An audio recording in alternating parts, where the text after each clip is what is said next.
the landfill search for Quinton Simon.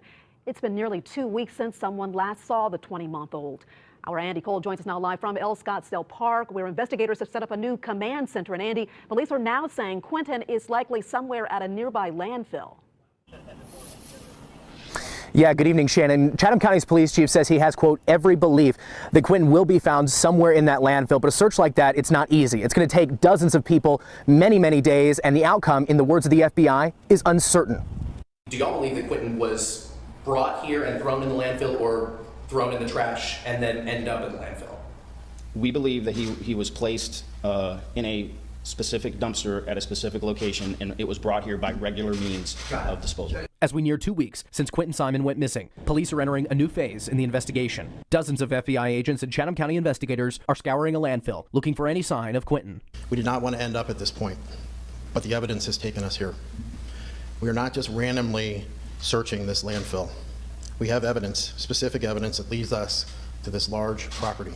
It's unclear how long the search will take, but investigators say the search won't be quick or easy. I have every belief that we will find his remains here at the landfill. And Andy, it looks like it'll be a large search. Who's leading that effort?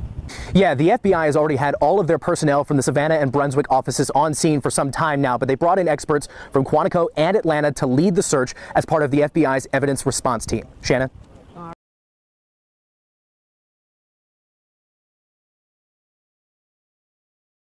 We place our waste in the trash bin, and on trash day, the non-recyclable items are picked up and taken to a landfill.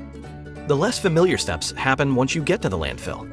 Once waste reaches the landfill, it is carefully placed into what we call a cell. Once waste is deposited, it is compressed at approximately 1,500 pounds per cubic yard to conserve as much space as possible. Once a cell is made, it is covered by soil and compacted further in order to limit wind-blown debris and odors, creating a stable, engineered repository. These cells make up what we all know as a landfill. It's sobering, quite frankly. Every load that's tipped here, you've just thrown away value. The amount of corrugated cardboard, fiber, plastic, you can see all the bags, it's just unreal. But this is what people don't see. It's fantastic that they can place their material in a cart, it goes to the curb, and then no one really thinks about it unless their driver happens to miss their route. But this is the reality of most trash across the country, certainly in Michigan and unfortunately for Kent County. And we have our waste energy facility, we have our recycling facility, but there's so much material that's brought to the landfill. But what they do is they tip here, then there's a dozer up there that pushes that trash around, and then there's a compactor up there as well that's then compacting it in place.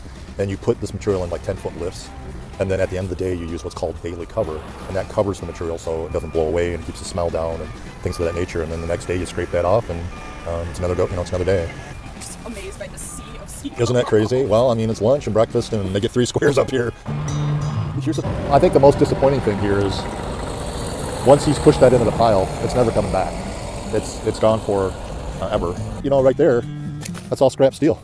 All right, let's get you out so you can get a real feel for it. Yeah, it's stable, but yeah, you're standing on trash. You're probably standing on about 100 feet of trash right now. Yeah, so one truck after another all day long. A couple hundred trucks a day, over 1,000 tons a day. Police think Silas Ojeda's body was tossed in a dumpster after his mother's boyfriend told him the boy fell off the counter and hit his head. Denver 7's Molly Hendrickson is in Alt with the very latest. This is a huge undertaking that could take several weeks. We're talking about a search area as big as a football field and about 15 feet deep in trash. That's about as tall as this tree. We know 3 truckloads of trash were brought here from Laramie County, where Logan Rogers says he put the boy's body in a dumpster. Nearly 50 searchers are raking through one front end loader bucket of trash at a time. And if there's something that is suspicious or, you know, that we find is of evidentiary value, then we'll go through that hands and knees and gloves. Now, you may be wondering why they don't bring cadaver dogs here to search the landfill. Well, investigators say methane gas from the landfill could kill those dogs. Also, it's hunting season and carcasses from other animals could really throw their scent off. Now, the odds are not in their favor. They say they have about a 1% chance of finding the body of the little boy or other evidence connected to him. And this is the 3rd week that a special group of volunteers is combing through a Macomb County landfill for her remains. 7 Action News reporter Kimberly Craig going in depth tonight with the volunteers working tirelessly to bring closure to Zion's family. The volunteers in the search for Zion Foster are actual first responders on a mission to help a family in their quest for justice. We want people doing this job that want to do this job because we want to do it right. For Detroit Police Commander Michael McGinnis, there's not a day that goes by that he doesn't think about the case of 17-year-old Zion Foster. He and the other first responders searching this landfill in Lenox for her remains. This is not for closure. This is for truth. Sierra Milton says she's grateful to the first responders who are out here digging in hopes of finding her daughter. Commander McGinnis says they've isolated the search area here at the landfill based on the date a trash truck came here to this location from Detroit, where they believe the 17-year-old's body was placed in a dumpster. We've reached the layer that is what we're going to call the focus area, and we're taking that material out and we're putting it on a deck. And searchers like myself, wearing PPE equipment like this, are going through with rakes, raking through the material in the hopes of discovering Zion. The work can be hot and strenuous, but McGinnis says they have air-conditioned vehicles and tents in the search area where volunteers can take breaks, but they're driven to find Zion and answers. The Detroit Public Safety Foundation tells us they've spent more than $300,000 to conduct that massive search. In the meantime, Detroit police tell us they'll be sharing more information on Friday. McGinnis says safety is number one. Their protective equipment includes a hazmat suit and 2 layers of gloves that are duct taped to the suits and boots duct taped to the suit as well, keeping any particles out. It says keeping those first responders fed and nourished is about $450 a day. What we do know is that this is a very large property that they're searching. Thankfully, though, landfill records, they monitor where the trucks are coming from and where they dump everything that they're carrying. So that has really helped to narrow down where they need to be looking. SLED investigators tell us that this started over the weekend when Johnston, South Carolina police officers asked them to help on a case where a baby may have been thrown into a dumpster. That trash was transported to the Twin Chimneys landfill here in Greenville County, and landfill records are helping, but investigators say it's still going to take some time because they want to be as methodical as possible. There are trucks coming in every day, every hour, and they unload, and then that trash is compacted, covered. So it's a process that the landfill uses that we are now having to literally dig through trash that has already been landfilled in an effort to try to find the body. Search for the remains of Kelsey Barrett in the Midway landfill cost the city of Woodland Park $80,000. That money covered equipment, fuel, personnel, food, and more. Woodland Park Police Chief Miles DeYoung says the cost could have been more if not for the help of several community partners. He said 200 people representing 40 agencies helped with that 51-day search. Unfortunately, they did not find any trace of Barrett. Saturday from the investigation team indicating that they were interested in a load of trash that came from a dumpster that was located at the rest area off of Interstate 75, just north of Cincinnati. With this in mind, we sectioned off an area of the landfill. On Sunday, we received the call that they wanted to do an investigation today. So the investigation began at 10 a.m. this morning, and right now we're kind of sifting through the garbage from that particular route, that particular area of the landfill where that waste was deposited, and they're looking for any type of physical evidence that might be related to the missing persons case. Aside from this being a challenging day for weather, we have heavy winds and rain, cooler temperatures.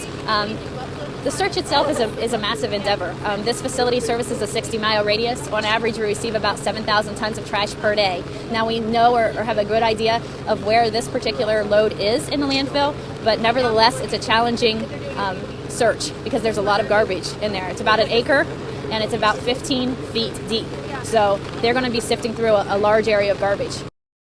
It's quite an undertaking. You're talking about some major equipment, you're talking about major time commitment, and you're talking about lots of money. The search of this Commerce City landfill will be meticulous, long, and tedious. We're in this for the long haul. I mean, this is not a sprint, this is a marathon. We have literally people going through it by hand. Landfills have very good record keeping as far as where things are put in a landfill. Former Denver police officer Jonathan Priest has done his own landfill searches and says once you start digging, you look for items that confirm you're in the right place. Dates on newspapers, letters that have addresses consistent with the location where a victim may have last been seen. It's unpleasant, but we feel like it's one of those things that we have to do. But still, Priest says finding a body in a landfill is far from easy. Even though you might think that a body is going to be easy to see, it won't.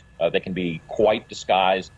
Today, Phoenix police began what will be an extensive search through a landfill where they're hoping to find her remains. This landfill is massive, but Phoenix police have been able to narrow down a very specific section of it where they believe Christine's body may be. It's a massive undertaking. Hidden just under the surface of this dirt, 2,600 acres of waste. Our investigators have done a very meticulous job in getting evidence, and we do have evidence that points to the fact that she was taken to a landfill. Because of regulations requiring landfills to keep specific records of where trash goes on any given day, investigators have been able to narrow down the search from 2,600 acres to an area a little bigger than a football field, about 500 feet by 120 feet and 14 feet deep. We use GPS on all of the heavy equipment out there, so they know exactly where that trash has been dumped and where it has been pushed. Dump trucks will take sections of trash to an open field where 30 officers, with the help of 2 cadaver dogs, will meticulously comb through every piece of trash. Any trash from the area Mustafa lived in would end up here. Searchers only have one chance. Once that dirt is sifted through, if we miss her and that dirt gets carried away, we're done. There have been similar searches done in the past. Police searched a landfill in 2012 for Jessie Shockley, a missing Glendale girl. Police believe her mother, Doris Hunter, killed her, put her body in a suitcase, and dumped it in the trash. But after 10 weeks of searching, in that case, nothing was ever found. There is always that possibility. We're optimistic because of the detectives' work that they have done, and the area that we were able to identify at the landfill is relatively small compared to that of the one where we searched for Jessie Shockley.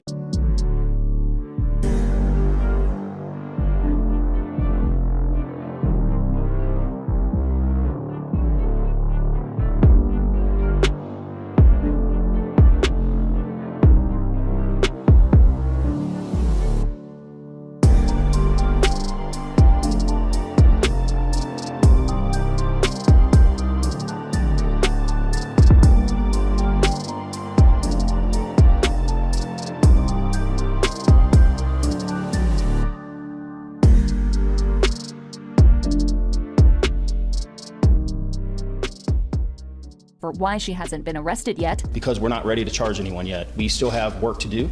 We still have an investigation to do, and we are not going to do anything preemptively that would harm future prosecution. And we are not going to do anything preemptively that would harm future prosecution.